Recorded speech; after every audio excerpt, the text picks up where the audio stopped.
Election ഫലം എന്താണെന്നുള്ളത് പുറത്തുവരാൻ ഇനി ഒരു ദിവസം പോലും ബാക്കിയില്ല, മണിക്കൂറുകൾ മാത്രം. ഇക്കുറി ഇന്ത്യ ആർക്കൊപ്പം എന്നറിയാൻ, കേരളത്തിൽ ആരൊക്കെ ജയിച്ചു എന്നറിയാൻ ഈ ദിവസങ്ങളിൽ പലരും അക്ഷമരായി കാത്തിരിക്കുന്നു. എക്സിറ്റ് പോളുകളുടെ പിന്നാലെയാണ് കഴിഞ്ഞ 2-3 ദിവസങ്ങളിലായി എല്ലാവരും. BJPക്ക് 2019 ഉണ്ടായതിനേക്കാൾ മെച്ചപ്പെട്ട വിജയം 2024 ഉണ്ടാകുമെന്നാണ് ഭൂരിപക്ഷം എക്സിറ്റ് പോളുകളും പറയുന്നത്. നമുക്കറിയാം 2014 BJP ഒറ്റയ്ക്ക് ഭൂരിപക്ഷം നേടി.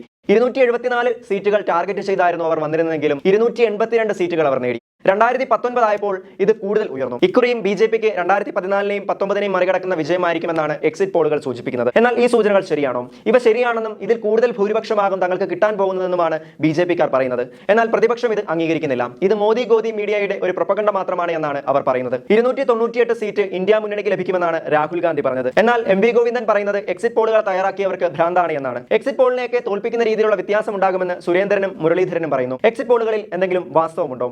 അതോ എക്സിറ്റ് പോളുകൾ കാറ്റിൽ പറത്തി വിജയം മറ്റൊന്നാകുമോ? ചോദ്യങ്ങൾ ഒരുപാട് ബാക്കിയുണ്ട്. ഉത്തരം അറിയുവാൻ ഇനി മണിക്കൂറുകൾ മാത്രം ബാക്കി.